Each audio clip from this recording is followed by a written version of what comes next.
Hello दोस्तों, welcome to sleepy classes. Recently news में था कि Venezuela may be the first nation to lose all its glaciers. अब देखिए, ग्लेशियर और आइस जो कि वैलीज को फिल करती है। अब इस वैली में आप देखिए कितनी कम आइस है, इसीलिए साइंटिस्ट का कहना है कि Venezuela has no glaciers whatever.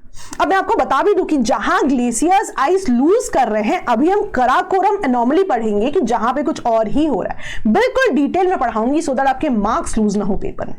अब यहां देखिए न्यूज में क्या था कि क्लाइमेट साइंटिस्ट ने डाउनग्रेड किया है इस ग्लेशियर को कि अभी ग्लेशियर नहीं है बल्कि एक आइस फील्ड है। अब अगर डाउनग्रेड किया जा रहा है तो कोई क्राइटेरिया तो होगा ना जिसके हिसाब से कहा जा रहा है कि अब ये ग्लेशियर नहीं एग्जिस्ट कर रहा। तो ध्यान रखिएगा, कोई ग्लोबल स्टैंडर्ड नहीं है कि क्या मिनिमम साइज होना चाहिए बॉडी ऑफ आइस का कि उसको ग्लेशियर कहा जाए। लेकिन यूएस जियोलॉजिकल सर्वे कहता है, एक कॉमनली एक्सेप्टेड गाइडलाइन है कि बॉडी ऑफ आइस जो है अराउंड 10 हेक्टेयर्स होनी चाहिए। और यहां पे जिस ग्लेशियर की बात हो रही है वो 10 हेक्टेयर्स नहीं है। It has become too small to be classified as a glacier, right. एक और चीज जो आपको यहां पता होना चाहिए, कौन से ग्लेशियर की बात हो रही है यह भी पूछा जा सकता है। तो यहां पे हम्बोल्ट और ला कोरोना की बात हो रही है। अब ग्लेशियर है तो कोई पहाड़ी भी होगी, तो एंडीज की पहाड़ियों की यहां पर बात हो रही है, राइट। एक और चीज जो इंपॉर्टेंट है कि किस इनिशिएटिव के अंतर्गत ऐसा कहा गया, तो ध्यान रखिएगा, international cryosphere climate initiative, international cryosphere climate initiative. अब इस इनिशिएटिव की बात क्यों हो रही है, यहां पे कीवर्ड है क्रायोस्फीयर। क्रायोस्फीयर क्या होता है? ऐसे रीजन्स हमारे ग्लोब के which are covered in ice and snow. Ice and snow की बात हो रही है तभी ग्लेशियर्स की बात हो रही है, इसीलिए हम इस इनिशिएटिव को रेफर कर रहे हैं। अब फैक्चुअल डेटा याद रखिएगा, formed in 2009 following COP15 in Copenhagen.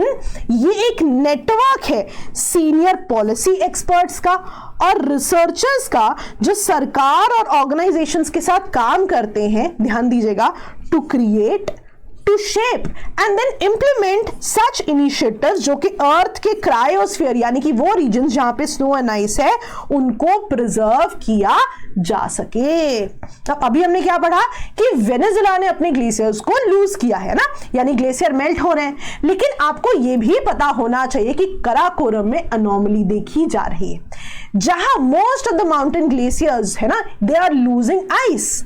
Karakoram, मैं आपको इसकी पोजीशन दिखा देती हूं, एनसीईआरटी से मैंने ये जो है मैप लिया है।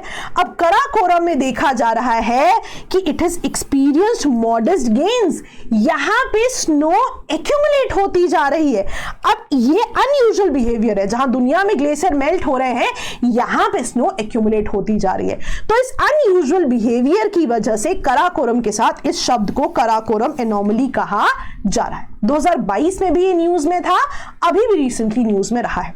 अभी बहुत स्पेसिफिक आर्टिकल जो पीआईबी में था 2022 में, वहां पे एक रिसर्च की बात की गई थी कि ये स्नोफॉल कैसे हो रही है। तो ये बता रहे हैं कि विंटर्स में जो वेस्टर्न डिस्टर्बेंसेस होती हैं वही प्राइमरी फैक्टर है स्नोफॉल का।